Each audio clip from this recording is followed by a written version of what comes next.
Le docteur Yehuda David, que vous connaissez, je veux dire juste deux mots, notamment sur ce qu'il a fait. Il a fait plein de choses, la vérité. C'est aussi un héros de guerre, mais il a aussi fait quelque chose de très important pour l'affaire Al-Doura en France. Et moi, je lui passe la parole parce que sinon, il aura pas le temps de parler 10 minutes. Yehuda. Tout d'abord, merci, mes amis, Brigitte, Abraham. On se connaît depuis quelques 30 ans. Nous avons les mêmes maîtres, donc la même formation. Et אולי נדבר עברית בשביל עוד מרתון? כן? עברית? Très pour l'hébreu. עברית. Français. Le français canadien. אני אנסה את הרגל. טוב. קודם כל משהו חשוב מאוד למשפחה המדהימה שם אברהם ובריז'יט בליה, אנחנו מכירים איזה 30 שנה. יש לנו את אותם מורים, מניטו והרב יהודה ליאון אשכנזי, שדרך אגב אתה הזכרת תנועות זו ארצנו. אני בעוונותיי הרבים כתלמיד של מניטו, אני חושב שהשתתפתי לא רע בבניית גוש אמונים, כאשר היינו לומדים עם הרב קוק לילות רבים.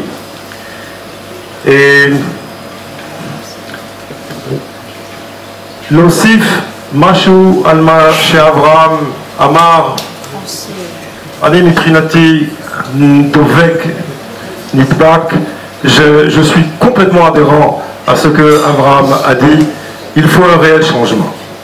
Mais l'objet je pense, de cette soirée, c'est de se réunir en tant que Français.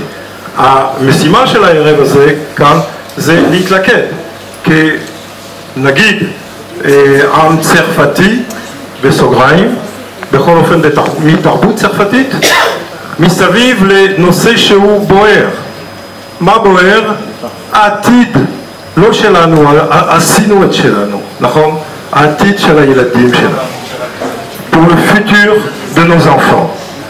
Or, כפי שמשה פייגלין אמר, כפי שאמר גם כן אברהם, כל הקבוצות האתניות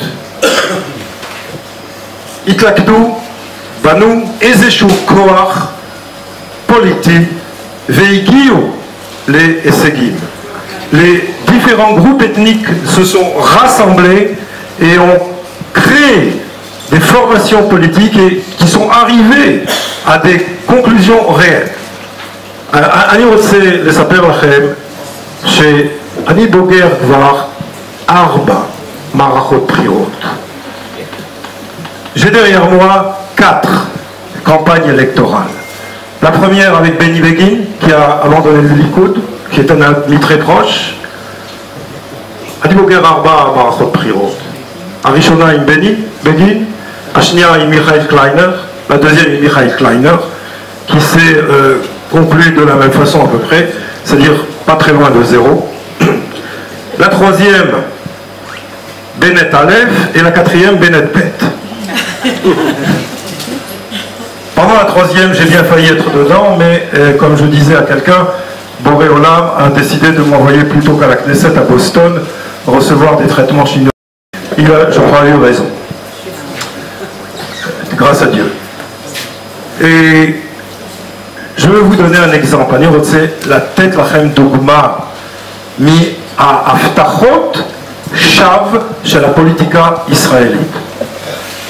Je vais vous donner un exemple des promesses qui sont des coups d'épée dans l'eau de la politique israélienne. אני רופא, je suis médecin.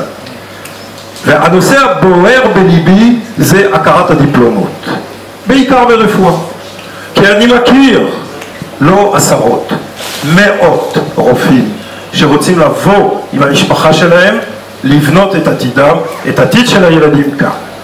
Je connais des centaines de médecins qui veulent venir, qui sont venus, des professeurs, et on ne leur reconnaît pas le diplôme. ואין הכרה של הדיפלומות.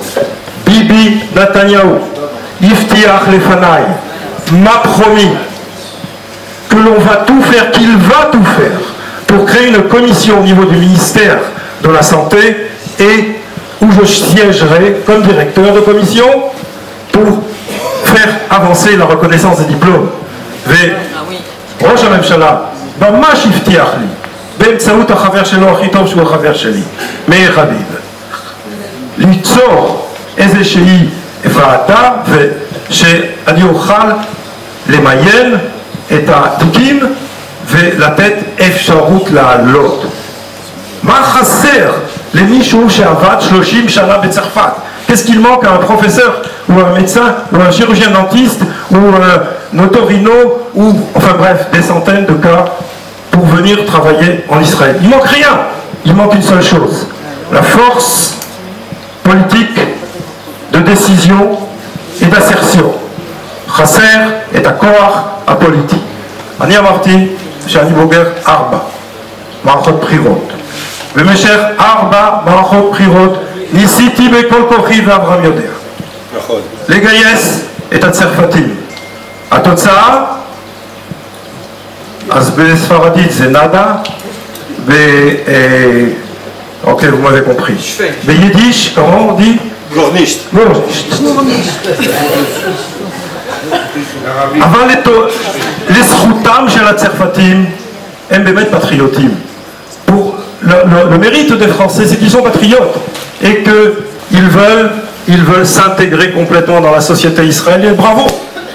הצרפתים באמת רוצים להתאקלם בתוך החברה הישראלית ולהיות גוף אינטגרלי, לעשות צבא, לעבוד, לשלם מיסים. אני לא מכיר הרבה שמשתמטים בצבא. כל עולה חדש שולח את הילדים שלו לצבא, נכון? אבל בצד שני הפיזור הוא החיסרון. אני לא יודע מה יקרה בבחירות הבאות, אני באמת מאחל לך באמת הרבה הצלחה ואנחנו נעזור. אבל je souhaite vraiment à Moshe Feiglin beaucoup de réussite, car c'est vraiment un homme droit, intègre, il dit ce qu'il pense et il fait ce qu'il pense.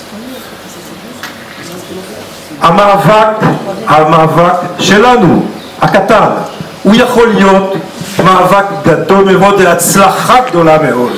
כי אני חושב שיש לנו מסר של לא לאומניות, אלא של לאומיות שפויה, טובה, ושיכולה לאושש את הבריאות של עם ישראל שהוא מצוין, שהוא טוב, שצריך רק לעורר אותו, למשוך אותו לכיוונים רצויים ולא כמובן לכיוונים אוטופיים מטורפים של שתי מדינות לשני עמים. זה לא יקרה, זה לא יקרה.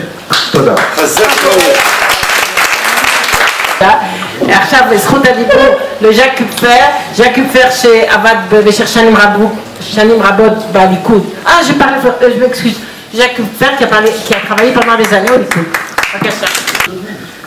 Mesdames, Mesdemoiselles, Messieurs, famille Blia, je suis ravi de me retrouver aujourd'hui parmi vous et d'avoir entendu ces quelques propos qui déjà dénotent une certaine qualité de l'ALIA des Juifs de France.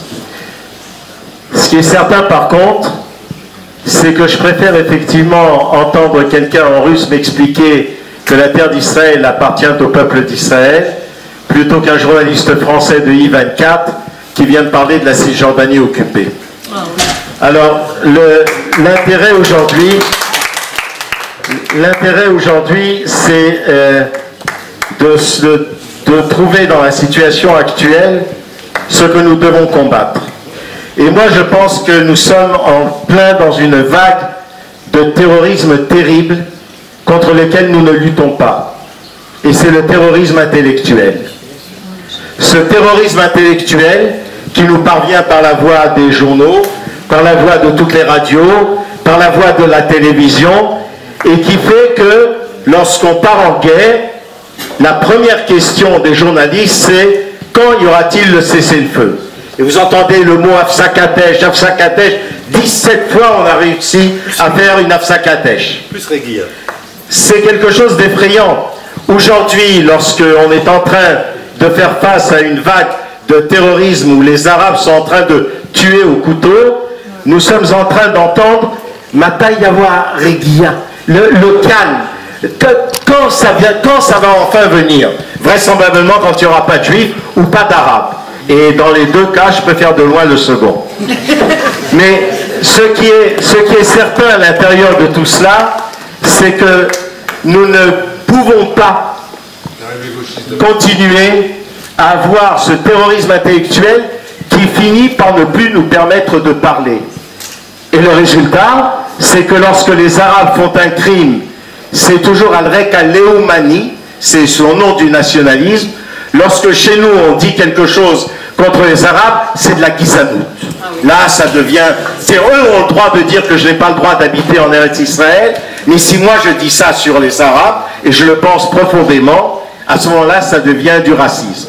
Alors, il faut d'abord et avant toute chose libérer la parole. Et la parole ne se libère qu'à partir du moment où on reprend des termes qui sont nos termes à nous, même sur le plan politique. Je ne veux pas d'avoir de députés arabes à la Knesset. J'ai le droit de le dire. Je ne veux pas avoir une Zohabi à la Knesset. C'est anormal. C'est immoral. C'est contraire à l'intérêt du peuple juif. C'est contraire à toute politique normale. C'est un complexe de ghetto, un complexe galoutique. C'est pas celui que moi j'ai appris et celui que l'on m'a enseigné à moi à l'intérieur du mouvement qui était le mouvement jabotinskien. Et dans ce mouvement jabotinskien, j'ai toujours appris que, pour ceux d'entre vous qui étaient au Bétar et qui le savent, Cheikh et Tourefesh, le silence est d'une vilainie. Le silence n'est pas normal et il faut pouvoir parler. Donc pour pouvoir parler, il faut effectivement le faire d'une manière qui soit efficace, qui soit véritable. Alors je ne doute pas que Moshe Feiglin, et je le lui souhaite, rentre à l'intérieur de la Knesset. Mais avec le minimum que nous avons aujourd'hui, à partir duquel on ne rentre plus à la Knesset, et c'est comme ça que nous avons perdu beaucoup de voix, et c'est comme ça qu'à 2 reprises déjà, nous avons perdu des voix, surtout françaises, enfin ex-françaises. Je crois qu'aujourd'hui, ce qui est certain, c'est que nous avons besoin et d'un chef et d'un grand parti. Nous n'avons pas de chef dans ce pays. Je suis désolé, je suis coprésident du Likoud mondial, M. Netanyahou ne me représente pas. Il ne représente pas l'idéologie du Likoud, il ne représente certainement pas l'idéologie de l'ancien mouvement Kherout, et il ne représente en rien ce qu'est notre enseignement et qui est l'enseignement du sionisme jabotinskien. Quelqu'un qui est capable aujourd'hui de dire 2 États pour 2 peuples, tout en maintenant les Arabes dans le 2e État qui est le nôtre, et en attendant avoir déjà créé un 3e État avec Gaza, n'est pas dans le cadre ni du mouvement sioniste en général, ni du mouvement que je voudrais que nous représentions. Alors, à l'intérieur de cette situation, la seule chose qui est certaine, c'est que quel que soit le nouveau parti qui va se créer, quel que soit le petit parti politique supplémentaire qui va venir, quel que soit ce que l'on va dépenser comme argent encore pour perdre des voix ou bien pour les gagner, la seule chose qui est certaine, c'est que le Likoud sera au pouvoir la fois prochaine. Avec ou sans? Avec ou sans nous. Avec ou sans les vraies voix nationalistes. Avec ou sans les vrais représentants de notre nation. Et si nous voulons que la prochaine fois, il y ait autre chose que M. Netanyahou, et que cette manière de pouvoir parler de 2 États, ce qui n'arrivera bien entendu pas, et si nous voulons avoir une voix puissante qui vienne, qui mette la kippa devant la Knesset, la grande Knesset là-bas à l'ONU, et qui leur disent la Judée-Samarie est une terre juive. C'est clair, c'est simple, c'est très facile, il suffit de le dire. Mais c'est ce que disait M. Begui, c'est ce que pensait M. Shamir, c'est ce que depuis aucun de nos dirigeants ne dit. Lorsqu'on arrive à une situation de défaitisme total, où un Olmert, il est déjà en tôle ou pas encore? Non mais le drame c'est qu'il va aller en tôle parce qu'il a piqué de l'argent et pas à cause des propositions de liquider la terre d'Israël qu'il a faites. Et c'est Mahmoud Abbas, Yemar Shemo, qui aujourd'hui vient nous dire mais il m'a tout proposé et j'ai quand même pas accepté. Si nous voulons arriver à un état dans la politique israélienne telle qu'elle est aujourd'hui, où nous ayons une influence, c'est en rentrant dans un parti, je ne dis pas en votant pour lui, je dis en s'inscrivant dans un parti et en réussissant à mettre en tête de ce parti tous ceux qui sont pour Eretz Israël Hashleima. Et moi qui suis encore pour un État juif sur les deux rives du Jourdain, comme je l'ai toujours appris, c'est évident que pour moi, l'État tel qu'il est aujourd'hui de la mer au Jourdain est un minimum, un simple minimum vital. Vous savez, je me souviens de cette histoire où, quand Menachem Begin était sorti dans les élections, on lui avait dit il faudrait peut-être qu'on enlève quand même cette carte d'Israël sur les deux rives du Jourdain, ça la fout mal. Il y a des gens qui ne votent pas pour nous uniquement à cause de ça. Et il avait répondu à ce moment-là, et j'entends encore cette réponse. Si nous enlevons les deux rives du Jourdain, eux, qu'est-ce qu'ils vont faire? Ils vont mettre les deux rives du Jourdain. Et c'est exactement ce qui est en train d'arriver. Nous avons abandonné la Transjordanie, on ne nous reconnaît plus la Judée-Samarie. Nous abandonnons la Judée-Samarie, on est en train d'avoir des problèmes sur Yafo et sur Ramleh et sur l'autre. Nous avons la possibilité, une bonne fois pour toutes, en nous inscrivant dans un grand parti, un vrai, en essayant de l'améliorer, autant que faire se peut, en poussant en avant ceux qui s'engageront fermement à ne pas reconnaître la moindre partition d'Eretz Israël. Si nous faisons cela, nous allons pouvoir faire avancer les choses. Et c'est vrai que de ce côté-là, les Juifs de France, qui sont, comme l'a dit tout à l'heure M. Feiglin, et il a raison, qui sont traditionnels, qui connaissent la religion juive, qui savent pourquoi ils sont là, et surtout la grande différence avec les Russes, c'est que nous ne sommes pas des réfugiés.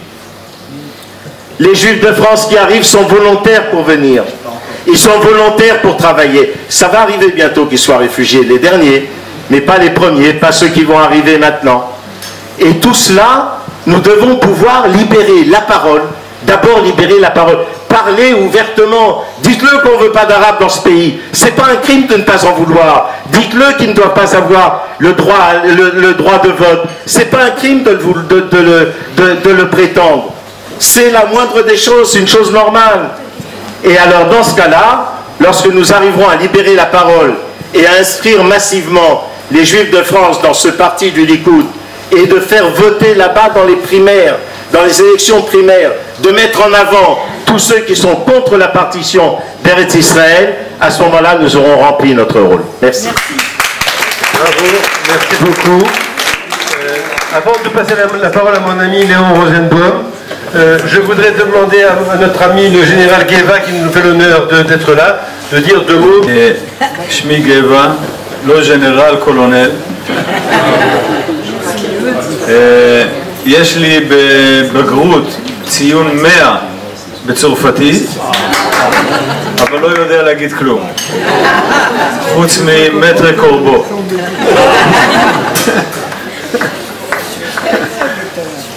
ואני גם לא מבין בפוליטיקה, אז אני באתי להגיד דברים קצת של... בסדר עברית או צריך תרגום?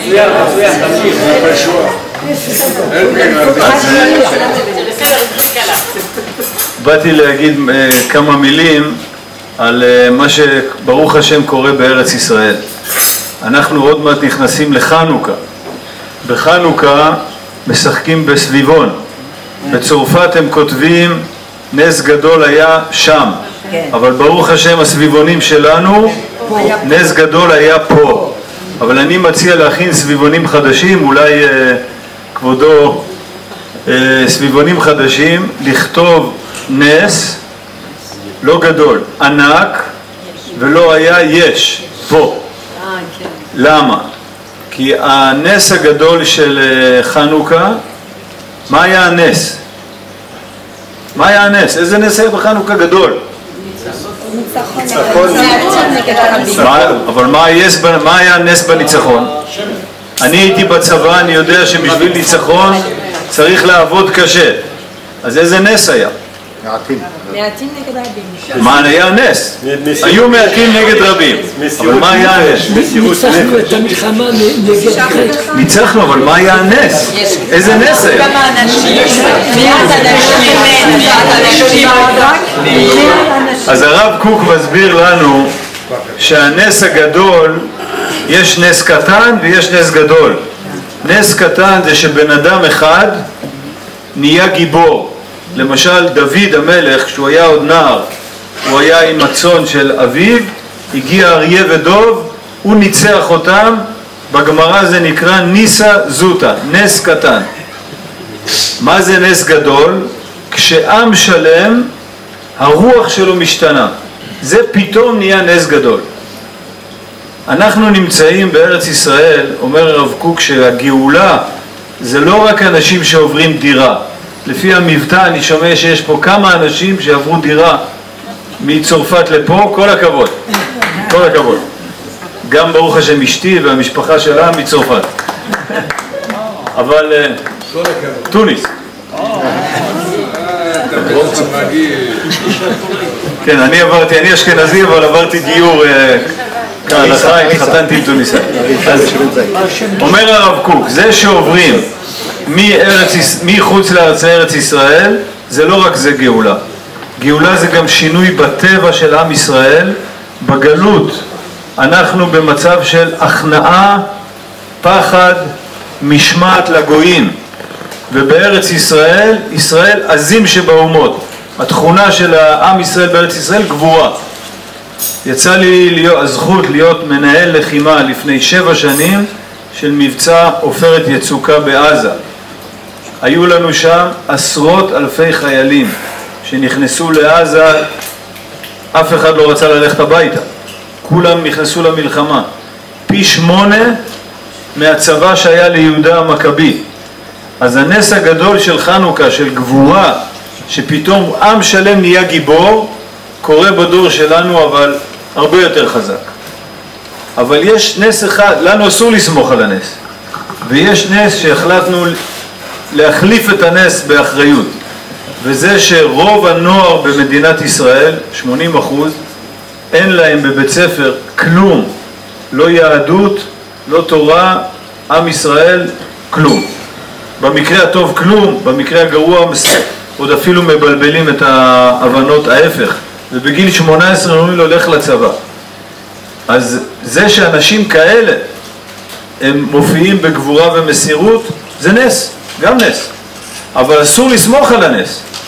לכן הקמנו את ארגון פנים אל פנים, כבר ברוך השם 10 שנים, עובדים בשקט, לא בטלוויזיה, לא באינטרנט ולא בעיתון, בשקט, ונותנים אלפי שיעורים של תורה בתיכונים חילונים בארץ לנוער מבר מצווה עד 18, וגם בצבא לחיילים, למפקדים, שולחים רבנים לעשות שבתות במחנות צה"ל עם החיילים, ורואים שברוך השם יש שינוי מאוד משמעותי. כך שאני מאמין, אני מבין שפה דיברו על מהפכות פוליטיות, אבל אני מאמין שזה מתחיל בחינוך. יכול לבוא המנהיג המשיח יבוא עכשיו, לא יצביעו בשבילו, לא יצביעו בשבילו. כנראה שהוא יהיה, אני מקווה שהוא יהיה עם כיפה וציציות, ויגידו טוב, אז הוא שייך למפלגה של 2 מנדטים. איך אתם רוצים צריך שעם ישראל ירצה? אותו דבר, יש לי חבר, הוא המציא את סקייפ, מכר את זה במיליארד, הוא מאוסטרליה, הוא נהיה עשיר, הוא לא בן אדם דתי, אבל הוא רוצה לבנות את בית המקדש. אז הוא הגיע פה לארץ, הוא רוצה, אמרתי לו כל הכבוד, אבל הכוזרי אומר, רבי יהודה הלוי, שבית המקדש לא ייבנה עד שיחשפו אליו תכלית הכוסף. כשעם ישראל ירצה, אז יהיה. אז אמרתי לו, אז אם אתה רוצה לבנות בית המקדש, ויש לך מיליארד, מספיק מיליון, לפנים אל פנים. חינוך לעם ישראל, מתוך כך ירצו, אפשר לבנות. טוב, אז כל הכבוד למי שכבר בארץ. אם יש לכם עוד חברים, משפחה בחו"ל, אז חשוב להזמין אותם לפה, ועם ישראל חי. יש לך קצר חשובה.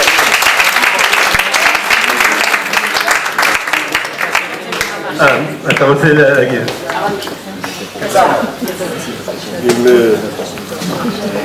גבע יקירי, אני אוהב אותך, אתה עושה דבר מדהים, מגיע לך מחיאות כפיים עוד פעם, באמת. ואיפה ז'ק? ז'ק, אף אחד לא ניסה לעשות בליכוד יותר ממה שאתה אמרת שצריך לעשות יותר ממני, נכון? להביא את האנשים הכי טובים לליכוד, ואני אגיד לך בדיוק איפה הדברים שאתה אמרת ושגבע יקירנו אמר מתחברים.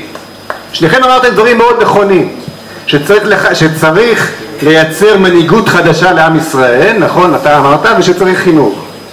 רק תדעו לכם שאפשר להתפקד לליכוד, ואפשר להיות המפלגה הכי, ולהביא את האנשים הכי טובים לליכוד. אבל אתה בעצמך אמרת, ז'ק, נתניהו לא המנהיג שלי. מי כן המנהיג שלך?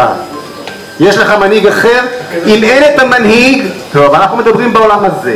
אם אין את המנהיג ז'ק, אם אין את המנהיג גבע, שום חינוך לא יעזור. אם אין לך את אותו נחשון בן עמינדב שדיברת עליו, עם ישראל היה נשאר במצרים. זה הכל סיסמאות, תסלחו לי, אני אוהב אתכם, אני מסכים איתכם. עשיתי בדיוק את מה שאמרת, 20 שנה. הבאתי את האנשים הכי טובים לליכוד. יש לך עוד 2 מדינות לשני עמים. אתה אמרת דברים כל כך נכונים, אבל ממשיך את אותה טעות. ואנחנו לא מחנכים את הנוער 2000 שנה. מה שחסר, יש לנו אנשים זהב. יש לנו את כל הכלים, את כל הרוח, את העם הכי חזק. מה שחסר זה רק דבר אחד. לקחת אחריות ולהנהיג. לקחת את העם הזה לאן שהוא רוצה ללכת.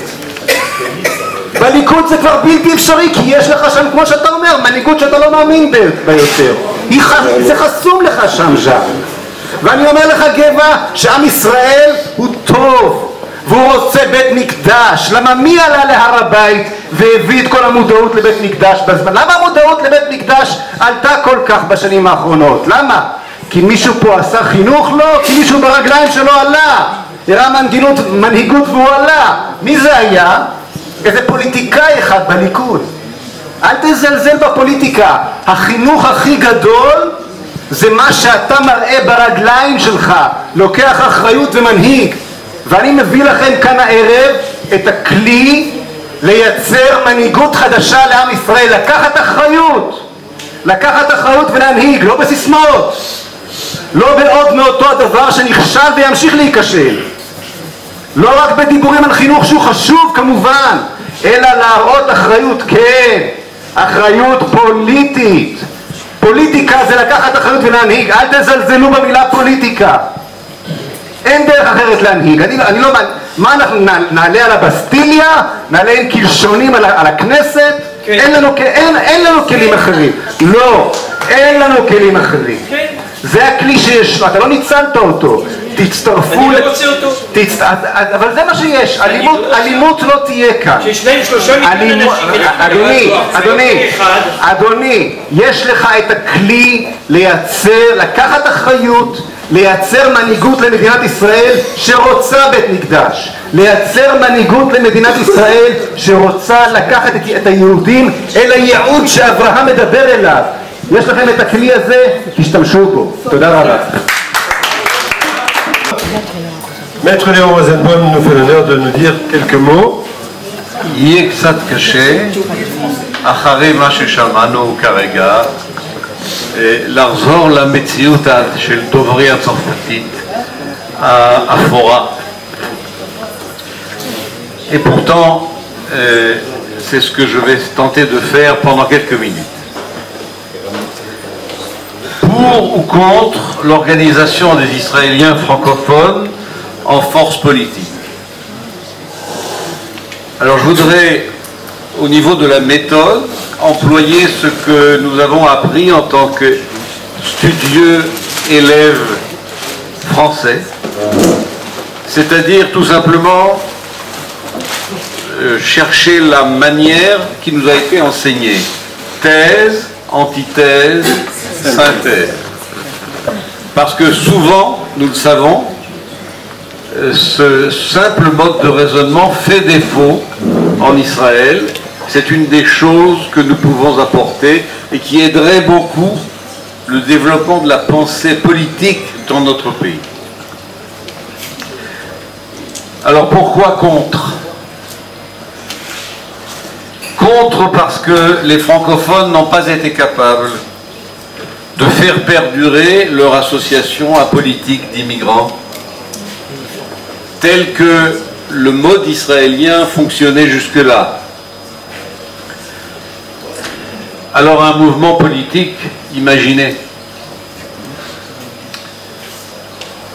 Les francophones en Israël, et c'est une analyse qui m'a été enseignée par Manitou, Zichro Livracha, Zecher Tzadik Livracha.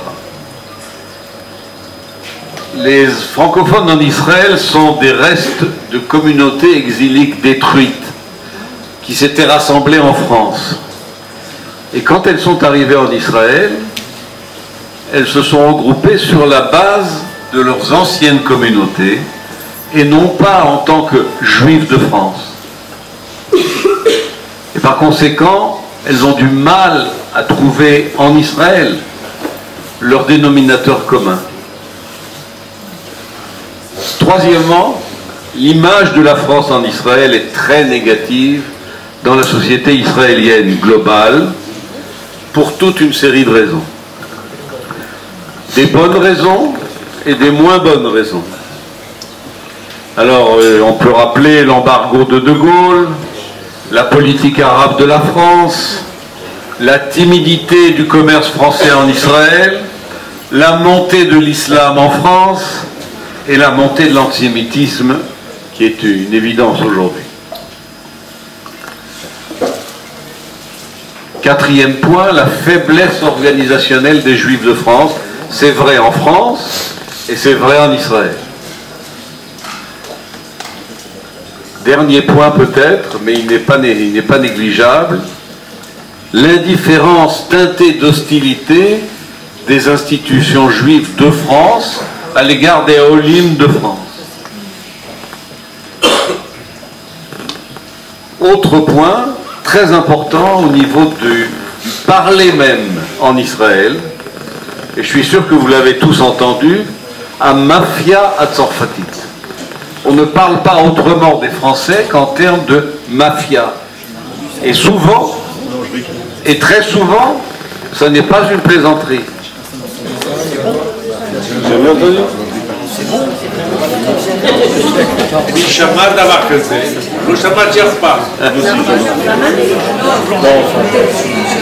Ensuite, la faiblesse numérique. La faiblesse numérique relative. Nous sommes entre 150 et 200 000, nous ne savons pas exactement, parce que il y a environ 100 000 inscrits dans les consulats, et nous savons qu'il y a un peu plus de citoyens français, et nous ne savons pas s'il y en a 50 000 de plus ou 100 000 de plus. En tout cas, c'est assez faible pour créer un mouvement spécifiquement français ou francophone en Israël. Donc, une seconde, on n'en est pas là. Pour l'instant, j'énumère les arguments contre. j'allais dire le Kaddish bientôt.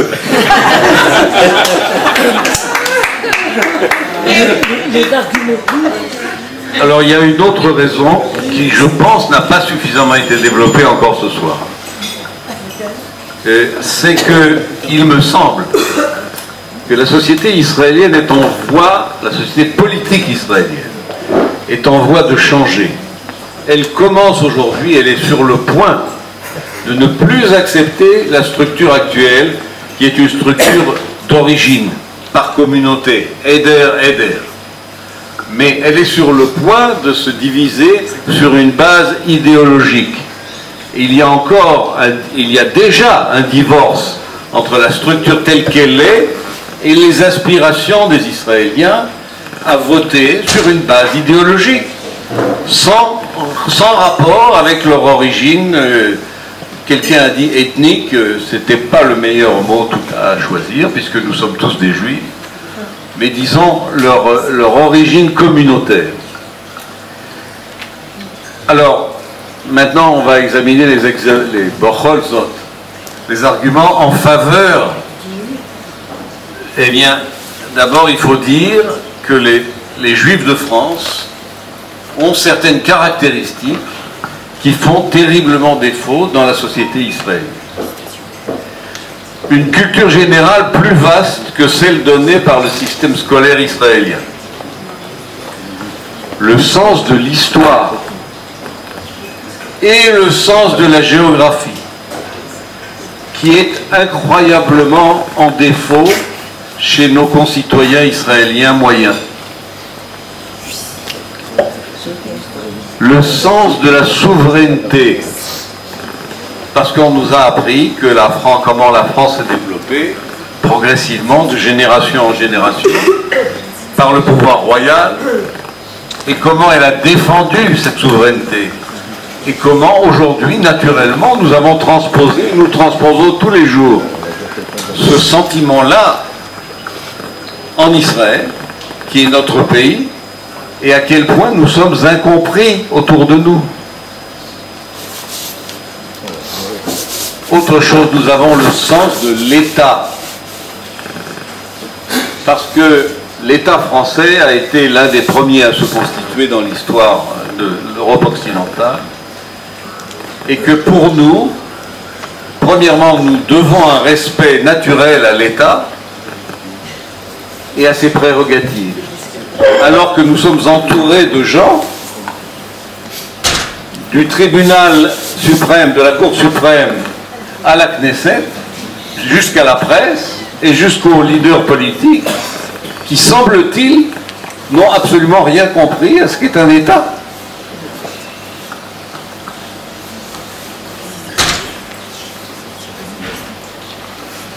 J'ai déjà évoqué une capacité de raisonnement que nous avons appris depuis l'école et qui fait défaut.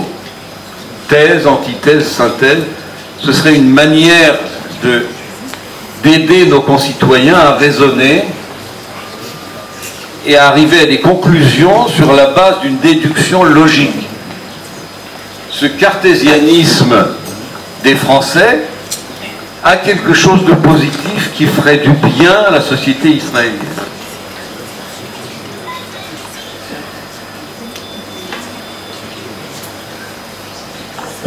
Autre point qui est très important, les techniques du dialogue.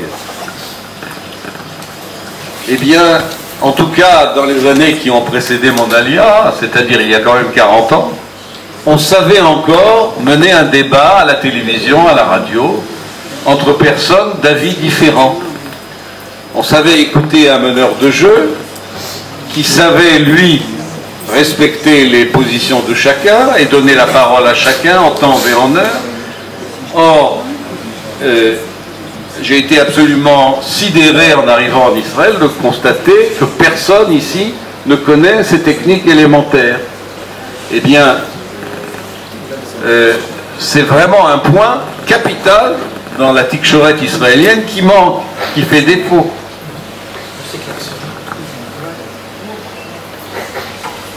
Last but not least,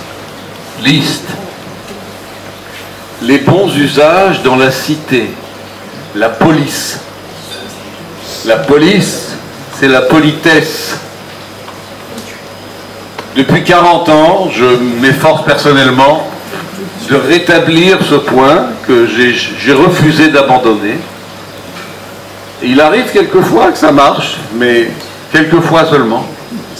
Voilà un point sur lequel nous ne devrions pas céder et imposer petit à petit cette approche de la vie, cette politesse élémentaire qui fait que les citoyens ne s'arrachent pas la figure dès qu'ils se rencontrent, mais qui se parlent poliment, même s'ils pensent autrement un petit peu, mais au moins font semblant.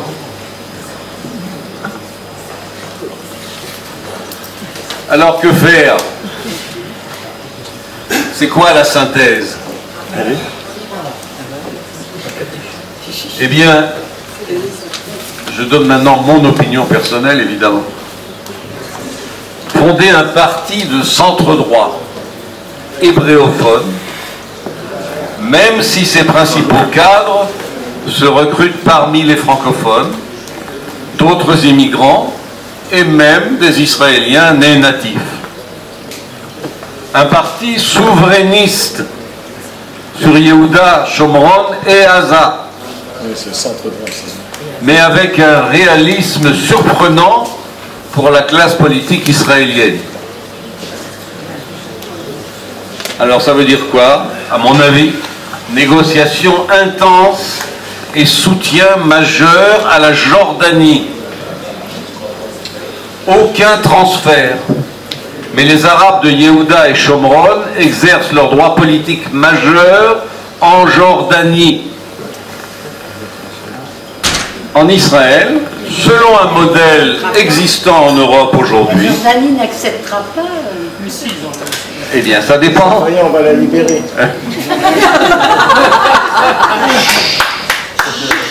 Ils votent aux élections municipales seulement.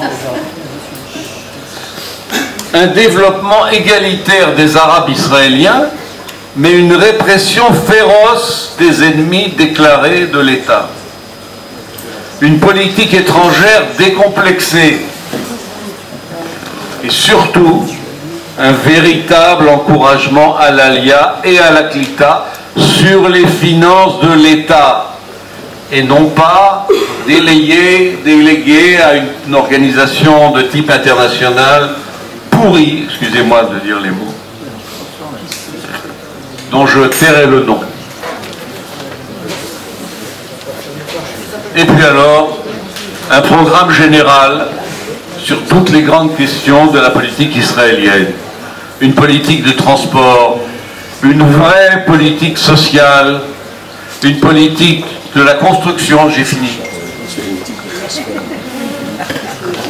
Différents pôles de high-tech dans le pays, une réforme de l'information, l'organisation de vrais débats d'idées avec règles strictes de prise de parole, la production de films et séries télévisées historiques honorant la mémoire juive. Voilà. Merci.